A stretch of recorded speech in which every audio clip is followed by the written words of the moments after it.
Hello friends, जागरण जोश के इस daily current affairs Q&A video में आप सबका स्वागत है। मैं हूं शारदानंद। हम लोग इस वीडियो में देखते हैं कि आज के करंट अफेयर्स से क्या कुछ इंपॉर्टेंट क्वेश्चंस बन सकते हैं, साथ ही उनके क्या जवाब होंगे और उनसे जुड़े कुछ फैक्ट्स क्या रहेंगे। तो ये सारी चीजें हम आज के इस वीडियो में देखेंगे। तो दोस्तों, शुरू करते हैं आज के पहले सवाल के साथ। और पहला सवाल है, हाल ही में भारतीय रिजर्व बैंक RBI ने देश में तरलता को यानी लिक्विडिटी को बनाए रखने के उद्देश्य से कितने डॉलर का फॉरेक्स स्वैप ऑक्शन किया? ऑप्शंस हैं $10, $15, $5, $1। सही जवाब ऑप्शन सी $5। RBI ने इंडिया में लिक्विडिटी, इंडिया मतलब इंडियन बैंक में और कंज्यूमर के पास लिक्विडिटी को और ईजनेस उसमें बढ़ाने के लिए रूपी और डॉलर का स्वैप प्रोग्राम पहली बार ऑक्शन में लाया।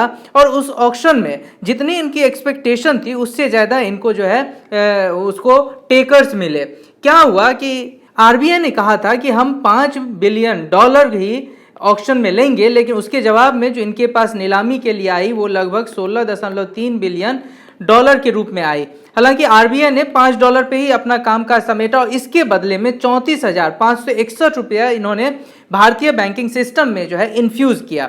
अब समझिए ये जो स्वैपिंग का प्रोसेस होता क्या है। इस स्वैपिंग प्रोसेस में क्या होता है कि इसमें ये बैंक से डॉलर खरीदेगा और उसमें कुछ जब इसकी मैच्योरिटी पीरियड होगी उसके बाद वापस वो डॉलर को उस बैंक को बेच देगा। तो RBI ने 68.86 रुपये पर डॉलर में जो है उसने लिए और 3 साल बाद वो बैंक को 76.62 रुपये में हर डॉलर वो बैंक को वापस कर देगा। तो यानी जो परसेंटेज इंटरेस्ट इस पैसे से बढ़ने से हुआ वो बैंक को मुनाफा होगा। अब ये देखिए, अगर इस तरह का सिस्टम हो रहा है, डॉलर और रूपी स्वैप हो रहा है, तो इसी तरह का सिस्टम तो कुछ हमारे पास पहले से OMO भी था, ओपन मार्केट ऑपरेशन, जहां पे सिक्योरिटी को सेल और परचेज करते थे। लेकिन वहां सिक्योरिटी को सेल और परचेज करने के लिए RBI को बहुत सारी बातों की मशक्कत करनी पड़ती थी। लेकिन यहाँ सिंपल है कि अगर आपके पास डॉलर है तो आप RBI को बेच दीजिए, बदले में पैसा इन्फ्यूज होगा, और अगर आपके पास और उसके कुछ दिन बाद आपको वो डॉलर वापस मिलेगा, बदले में आप इंटरेस्ट के साथ RBI से पैसे ले सकते हैं।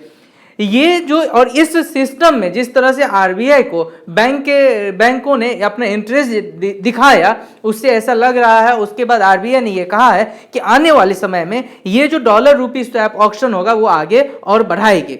अगला सवाल, LIMA 2019 किस देश में आयोजित हो रहा है? ऑप्शन है सिंगापुर, मलेशिया, श्रीलंका, भूटान। सही जवाब ऑप्शन बी मलेशिया में।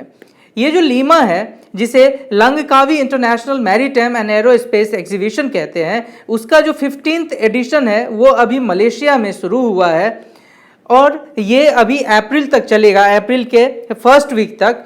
ये लीमा 1991 में शुरू हुआ था और यहाँ पे जैसा कि नाम से ही रहता है कि मैरीटाइम या एरोस्पेस वाले जितने भी कंपनीज हैं वो इसमें अपना जो है अपने आप को परफॉर्म करते हैं, अपने कैपेबिलिटी को दिखाते हैं, और इसके आधार पे यानी जो भी इसके स्टेक होल्डर होंगे या जो कंज्यूमर होंगे उनके लिए ये बहुत ही एक आइडियल प्लेटफॉर्म है कि वो अपने अपने देश के लिए यहाँ से वो मैरीटाइम या एरोस्पेस जैसी कोई चीज़ें खरीद सकते हैं। भारत की तरफ से भारतीय नौसेना ASW corvette INS Kadmatt Bharat की तरफ से इसमें पार्टिसिपेट करेगा, जो कि एक स्वदेशी पनडुब्बी रोधी युद्ध कॉर्वेट है। जनवरी 2016 में भारतीय नौसेना में इसे कमीशन किया गया। ये जो INS कदमत को बनाया गया था ये प्रोजेक्ट 28 के तहत ही बनाया गया था, जिसके बारे में मैंने आपको पिछले वीडियो में बताया, आप उसे रेफर करें, आपको समझ में आ जाएगा। और अब तीसरा सवाल, नासा के लेजर रेट्रोफ्लेटर एरे को चंद्रमा पर किस मिशन के तहत ले जाया जाएगा? ऑप्शंस हैं चंद्रयान 2, TESS, गगनयान, जूनो। और सही जवाब ऑप्शन ए चंद्रयान 2। जैसा कि आप सबको पता है कि इसरो अब चंद्रयान 2 मिशन पे काम कर रहा है, उसे जल्द ही स्पेस भेजा जाएगा। उसी इसरो से अब जो नासा के स्वामित्व वाली है लेजर रेट्रोफ्लेक्टर एरे, उसे अब इसके तहत ऊपर तक ले जाया जाएगा। ये एक्चुअली है क्या? ये चंद्रमा से दूरी की सटीकता को मापेगा। रेट्रोस्पेक्टर को अगर हम परिभाषित करें तो यह एक परिष्कृत दर्पण है जो पृथ्वी से भेजे गए लेजर प्रकाश संकेतों को दर्शाते हैं। सिग्नल ठीक उसी स्थान पर इंगित करने में मदद कर सकते हैं जहां लैंडर है, यानी जहां पे ये चंद्रयान 2 जाएगा बिल्कुल ही एग्जैक्ट वहां पे ये पॉइंट कर देगा और उसके बाद जो है वैज्ञानिक पृथ्वी से चंद्रमा की दूरी की सटीक गणना कर सकता है और इसी के लिए इसे लेजर रेट्रोफ्लेक्टर एरे को चंद्रयान 2 के साथ भेजा जाएगा और उसके बाद एग्जैक्ट हमें जो है क्या मेजरमेंट है दूरी की वो हमें पता चलेगी। चंद्रयान 2 को जो कि 3890 किलोग्राम का है उसे GSLV मैक 3 के द्वारा इस लॉन्च किया जाएगा। अगला सवाल, मित्र शक्ति 6 अभ्यास भारत और किस राष्ट्र के बीच आयोजित किया गया? ऑप्शन है मालदीव, बांग्लादेश, श्रीलंका, इंडोनेशिया। और इसका सही जवाब है ऑप्शन सी, श्रीलंका। यह जो है भारत और श्रीलंका के बीच ये एक वार्षिक संयुक्त अभ्यास है, ईयरली किया जाता है मित्र शक्ति। ये छठा चूंकि एडिशन है इसीलिए मित्र शक्ति 6 है ये। इसका समापन जो है 8 अप्रैल 2019 को होगा। यह प्रत्येक वर्ष सेनाओं के बीच कूटनीति को उनके बातचीत के पहल के रूप में आयोजित किया जाता है। तो ये ऑल्टरनेटिव आयोजित किया जाता है कि एक बार श्रीलंका में हुआ तो एक बार भारत में होगा। अगला सवाल, चीन ने किस देश में लोकतांत्रिक सुधार पर श्वेत पत्र जारी किया? ऑप्शन है north Korea, Bhutan, Hong Kong, Tibet. सही जवाब ऑप्शन डी, तिब्बत। तिब्बत में लोकतांत्रिक सुधार के ऊपर चीन की सरकार ने अपना एक श्वेत पत्र व्हाइट पेपर जो है रिलीज किया, जो कि वहाँ पे डेमोक्रेटिक रिफॉर्म के 60 साल होने के बाद जो है इसे प्रकाशित किया गया है और इसका टाइटल ही उन्होंने दिया है लोकतांत्रिक सुधार के 60 साल, जिसमें सामंती भूदास व्यवस्था का खात्मा, उत्पादन शक्तियों की मुक्ति, विभिन्न कार्यों का विकास, पारिस्थितिक सभ्यता का निर्माण, धार्मिक विश्वास की स्वतंत्रता इत्यादि उन्होंने शामिल किया है। उन्होंने बताया जो श्वेत पत्र है कि तिब्बत के इतिहास में सबसे बड़ा लोकतांत्रिक सुधार और सामाजिक परिवर्तन हुआ। अगर श्वेत पत्र को अगर आप जानते हैं तो उसके बारे में श्वेत पत्र को आप यूं कह सकते हैं कि यह एक प्रकार का ऑफिशियल रिटन डॉक्यूमेंट होता है जिसमें गवर्नमेंट या कोई अन्य ऑर्गेनाइजेशन किसी विषय पे, मुद्दे पे, नीति पे या समस्या पर अपनी जानकारी, सोच व विचारों को स्पष्ट करती है।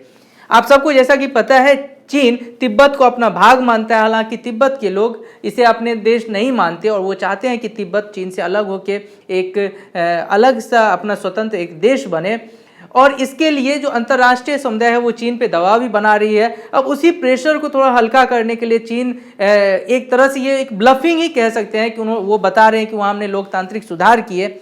अगर रियलिटी में देखें तो ऐसा बिल्कुल भी नहीं कहा जा सकता है, क्योंकि जिस तरह से वहाँ ह्यूमन राइट का वायलेशन हो रहा है, जिस तरह से वहाँ पे पॉलिटिकल लीडर्स को जेल भेजा जा रहा है, तो उससे नहीं लग रहा है। लेकिन उन्होंने एक अब व्हाइट पेपर जारी करके विश्व में एक संदेश दे दिया कि हम वहाँ पे लोकतांत्रिक जो सिस्टम है उसको रिफॉर्म कर रहे हैं। अगला सवाल, IEA के ताज़ा रिपोर्ट के अनुसार भारत का कार्बन डाइऑक्साइड उत्सर्जन पिछले साल की तुलना में कितना प्रतिशत बढ़ा?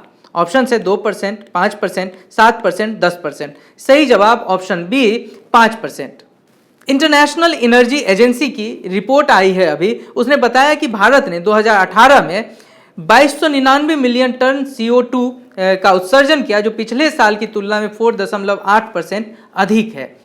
और इस साल भारत की जो उत्सर्जन वृद्धि दुनिया में दो सबसे बड़े उत्सर्जक देश जो हैं US और चीन, उनकी तुलना में अधिक थी, और जो कि मुख्य रूप से कोयले की खपत की वृद्धि के कारण हुई। अगर आप इसको देखें टेबल से तो US ने जो एनर्जी डिमांड किया था वो 2018 में 451 था और वो उसने कम किया, लगभग 4.5% की पिछले साल की तुलना में कम है। वहीं चीन जो कंज्यूम करता है 2771 मिलियन टन, उसने सिर्फ 1% की वृद्धि की। वहीं भारत जो 600 मिलियन टन पे है उसने 5% की लगभग वृद्धि की है। पूरे यूरोप ने कम किया है, रेस्ट ऑफ द वर्ल्ड सिर्फ 1.4। तो यानी भारत को कहा गया है कि इसने जो उत्सर्जन है CO2 का वो विश्व में सबसे अधिक किया है।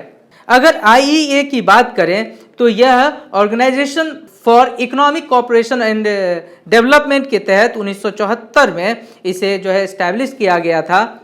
और यह इनिशियली जो फिजिकल डिसरप्शन होते हैं ऑयल की सप्लाई में या फिर जो भी इसके ऊपर जो इंफॉर्मेशन सोर्स होते हैं कि इसके स्टैटिक्स के बारे में, उसको ठीक करने के लिए इसकी स्थापना की गई थी। बाद में ये एनर्जी को लेके अब समय समय पर उसके ट्रेंड को बताता है, उसके ऊपर जो अपना एक एनुअल रिपोर्ट भी छापता है। अगर इसके सेक्रेटरीट अगर की बात करेंगे तो वो पेरिस में है, इसके 30 मेंबर्स हैं। बढ़ेंगे अगले सवाल पर।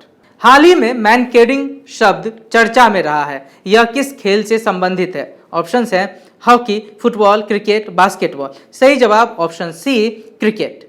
अभी हाल ही में जो आईपीएल हो रहा है भारत में, उस आईपीएल में किंग्स 11 पंजाब और राजस्थान रॉयल के बीच मैच हुआ था, जिसमें अश्विन ने राजस्थान रॉयल के बैट्समैन थे जॉस बटलर, उनको मैनकेरिंग करके जो है उनको आउट कर दिया। ये होता क्या है, जब कोई नॉन स्ट्राइकर बल्लेबाज गेंद फेंकने से पहले क्रीज से आगे निकल जाता है तो गेंदबाज उसे रन आउट कर सकता है और इसी को मैनकेरिंग कहते हैं। ये इसकी जो शुरुआत हुई थी सबसे पहले जो भारतीय गेंदबाज विनू माकंड ने की थी, और इन्हीं माकंड के नाम पे माकंडिंग इसको जो है फिर उसको मैनकेडिंग नाम दे दिया गया।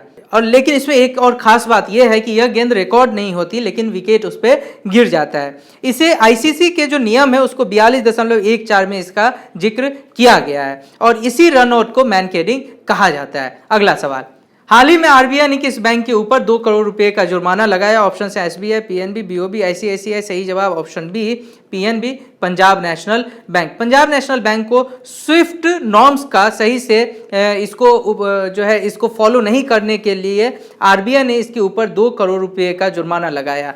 आप सबको पता है कि इसी स्विफ्ट के कारण ही जो मेहुल चौकसी और नीरव मोदी है, उन्होंने पीएनबी में 16,000 करोड़ रुपए से ज़्यादा का जो है स्कैम किया था। और फिर भी ये ताज्जुब की बात है कि इतने स्कैम के बाद भी पीएनबी, पंजाब नेशनल बैंक, इसके नॉर्म्स को सही से फॉलो नहीं कर रहा है। ये अपने आप में बहुत ही अगर आप देखें तो ये ठीक बात नहीं होनी चाहिए कि इतने बड़े बैंक हैं और ये जो है स्विफ्ट का जो नॉर्म्स है उसको फॉलो नहीं किया जा रहा है। स्विफ्ट की बात करें तो ये ग्लोबल मैसेजिंग सॉफ्टवेयर है जिसका इस्तेमाल वित्तीय संस्थानों द्वारा लेन देन के लिए किया जाता है। और दोस्तों इसी के साथ हम खत्म करते हैं आज के इस सेगमेंट को। बढ़ेंगे अगले सेगमेंट पे जहां पे मैंने आपसे जो सवाल पूछा उसका जवाब देंगे और आपके लिए एक सवाल भी रखेंगे।